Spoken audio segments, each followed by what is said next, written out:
and especially if Makhachev's gonna be going after Michael Morales, I think we all know that Michael Morales is a very groin-oriented type of individual. Dustin Gaethje went off on Ilia Topuria. Gaethje did not hold back on how he feels about Ilia Topuria ahead of their UFC White House matchup. All that guy is a gimmick. He calls himself the king. He thinks he's a god. What an annoying little... I couldn't imagine being in a room with him for 30 minutes listening to him talk about himself. All I could say is this. I would leave him. That's all I'm saying.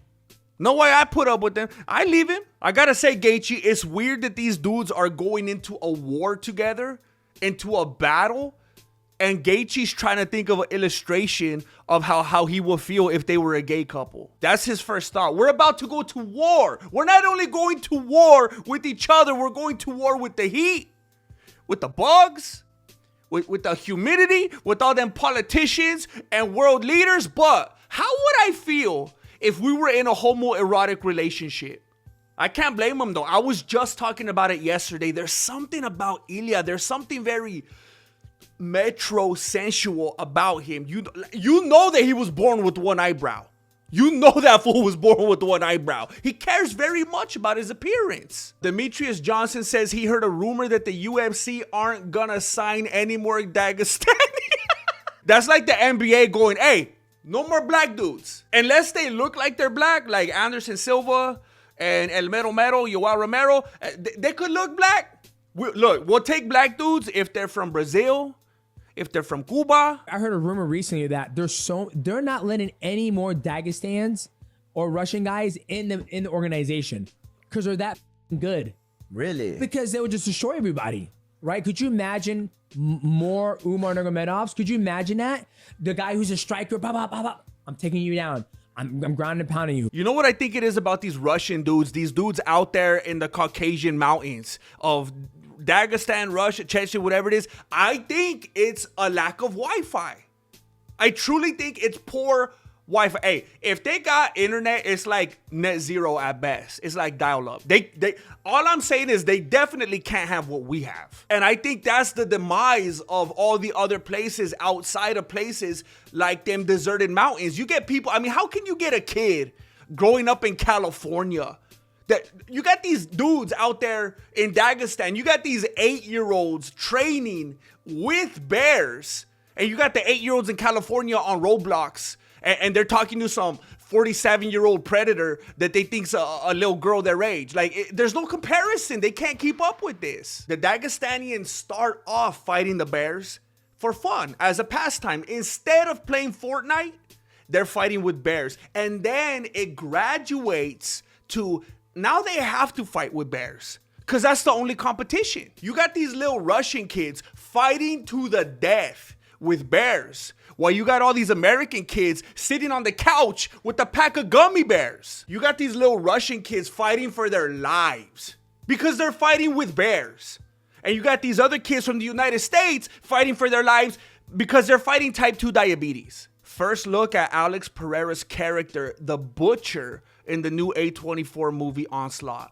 Well, I just watched the trailer and all of us idiots fell for it. We thought he was putting on that weight strictly for the heavyweight division. We thought he was trying to bulk up, but no, chale, he fooled us. What he's doing is he went full Hollywood, and them cheeks that we've been witnessing, that's a good old-fashioned BBL. Alex Pereira went full Hollywood. He's doing the same thing as Kamaru Usman, Conor McGregor, Rampage Jackson, Ronda Rousey. You cannot be going for that trifecta, for that triple crown, for that hat trick when you're also trying to star in Hollywood movies. You gotta stay focused. Alex Pereira being in this movie is like Tyrone Woodley going, falling in and out of love, in and out of love with you. I already picked Serial Gang.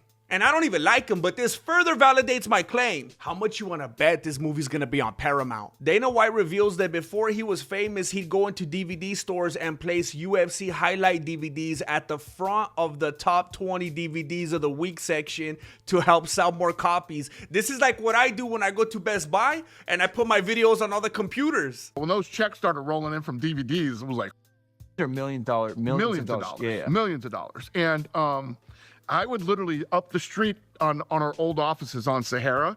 They used to have like a WOW superstore, and they sold records and DVDs and all that. And right when you walked in, they had this huge display, and it was the top 20 DVDs of the week. Literally nobody knew me then. So I'd go there and grab our and put it in the front of the store. I used to do that kind of. That's how, talk about humble beginnings. By the way, it's very fortunate that I happened to come across this video. If you are a supporter of the Mexican martial arts and you want to help the channel thrive, hey, maybe next time you go to Target, Walmart, Best Buy, the Apple Store, maybe you could put some videos on the computers, on the phones, on the iPads, if you got some free time. Islam Makhachev grappling with one of his homies on the soccer field. This is what they do instead of penalty kicks when it's tied. This kind of looks like something that Joe Rogan will be playing like on Meta. It feels like one of the things that like Joe Rogan will have a vision about when he goes into one of those self-induced comas where he goes into like a chamber or the hyperbaric ice chambers or whatever the heck that fool does. This is like the kind of thing that he always used to talk about that he wanted, just wide open on a field, gigantic space, no cage right there 3 feet away that you could grab under the stars, under the sun, just open to the elements. So I don't know where this flip-flopping came from. Cain Velasquez would need really good money to fight again. No wish list as far as person, but if the money's right, then the money's right. But it has to be really good. It has to be really good for you to do that. Yeah. Hear me out. Cain Velasquez, Brendan Schaub. I think you'd be surprised. Look, he likes Harley Davidson. He likes motorcycles. Brendan Schaub likes trucks. Both a little bit older. Both a little bit retired. Both a little bit would do it if the price was right. That is an MVP Netflix fight if I've ever seen one. People love Cain Velasquez. Look, I think people love Cain Velasquez as much as people hate Brendan Schaub. It's a win-win. People like to see people win. People like to see people lose. It's perfect.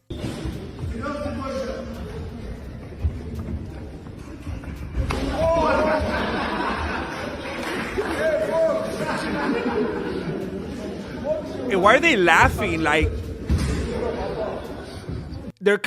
everyone was laughing like if they were expecting it. Like they were all ready to instantaneously laugh all in unison, like if they were pranking him. It wasn't like, ooh, or hey, watch out, or why'd you do that? Everyone is like, ah!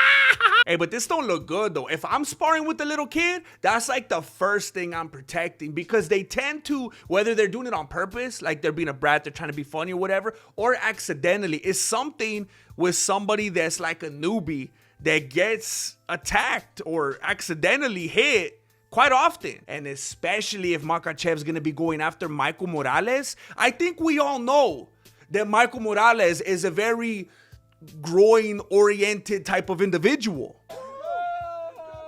Hey, you don't have to worry about it, but you gotta pay now because there's no cheat. John, you got your checkbook? John, you got your checkbook? I got cash. I don't know. That might be cash you brought here. I got cash. That might be cash you got here. I want a check. And I want you to sign Jon Why Jones. does it matter where he got it from? Hey, check this out. Hey. Listen, I don't know what y'all made to be out here, but I made $1 million. Yeah, I know. Hey, John. Hey, I made absolutely. $1 million being here. Yeah. So, John, hey. So John, I'll give y'all 5. Hey, give my money. Hey, matter of fact, I'll pay Dude, Jon Jones is trying to bust a Ryan Garcia on him. for your per diem. Hey, I'm gonna listen, give you John. per diem. Hey, John. I don't give you a per John, diem. I don't give you me a my per money. diem. Hey, give me my money. Hey. Why are they just standing in the octagon like if Jones trapped him in the cage, he's leaving him there? Hey, tell Alp Reality. Hey, stop. Tell Alp Reality. Hey, listen. Let me say this, John. I made 4 times more. No, you didn't. No, you did not. But John, listen. Hey, John, listen. John. Hey, John. Tell Alp Reality he can have all of his money back. I just want your $5,000. He's like, I don't even want to get paid. I just want your money. I just want your lunch, homie. Your $5,000 is enough for me. Hey, John.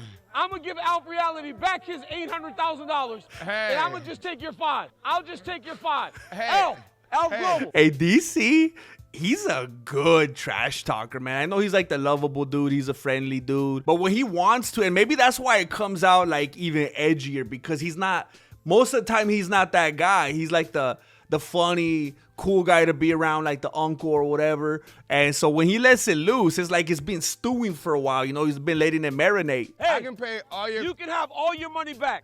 Now I got John's money. I want Jon Jones's money. And if he doesn't give the $5,000, then it just further shows who he is. $5,000. Pay the bet. I would have paid him. This face at the end right here. You know this face? You know this has to be a face that DC learned from one of his aunts. Yes, I said aunt. This is a face he learned from one of his aunts as a young man when she was disappointed with him. I love it when DC plays up the part because he's just always so silly, man. He's just a goofy dude, always having a good time in the like the weigh-in shows and all that. And like this whole tone right here, this whole demeanor, he puts this on when he's with Jon Jones. I love it, man. It's like if you could put a phrase on this face, it's like, excuse me? Yeah, well, I'm going to wrestle. What do you think about that? I can't believe this. But it was July 18th, and it was my birthday. I thought something spoke to me and said, I need to wrestle on that. Doing my very best every single day. I mean, he's wrestling. A lot of people don't want this. I've heard that a lot of people are upset about this. They're hoping it's a prank. It's a meme. He's wrestling after a double lung transplant. So that's like me going out on the road in my car with 4 brand new tires, right? They're new. I just got them. He just got 2 brand new lungs. Khamzat Chimaev, apparently, I didn't even know this. Apparently, Khamzat Chimaev was out there fighting with, what was the thing? So we had half of his thyroid removed. Half of his thyroid gland. I don't even know what that is. And I don't even know where it is. But it sounds important. So Ben Askren got 2 brand new lungs. So you would think, brand new, that's like leveling up. Like, that's like a glow up for Ben Askren. Khamzat Chimaev lost half of his thyroid gland. So, I mean, based on that fight with Strickland, I wouldn't imagine that Askren would look any worse than Chimaev did. Day to training to get in shape, and it's feeling really good, and wrestling with the guys. I mean, not super hard yet, but I'm, doing things. And so I told them yesterday, like, hey, I want to wrestle. May 28th was when I went into the hospital. Yeah, he's feeling good. He's looking forward to it. He seems enthusiastic. Khamzat Chimaev, and I don't know if you know this yet, I mentioned it in a video or 2 ago, that he actually was telling his team, I can't make this weight. I'm going to die. I'd rather just pay Strickland $1 million. Call it even. June 28th was when I got the transplant. And then to my recollection, July 2nd is when I kind of like came to again. We're talking essentially a year ago. This is absurd. There had to have been a time where you thought you would never compete in anything, let alone do anything active again, right? I still question it. I couldn't feed myself. I couldn't stand up. I couldn't do anything. Told my doctor, I said, hey, man, I want to go back. Neither could Chimaev. Did you see him during and after the weight cut? Neither could Chimaev. To my life, I want to go back to doing what I love. All this being said, I think this matchup with Ben Askren and Belal Muhammad to wrestle, full-blown wrestling match at RAF, I have to say, I think it's disgusting. It's unnecessary.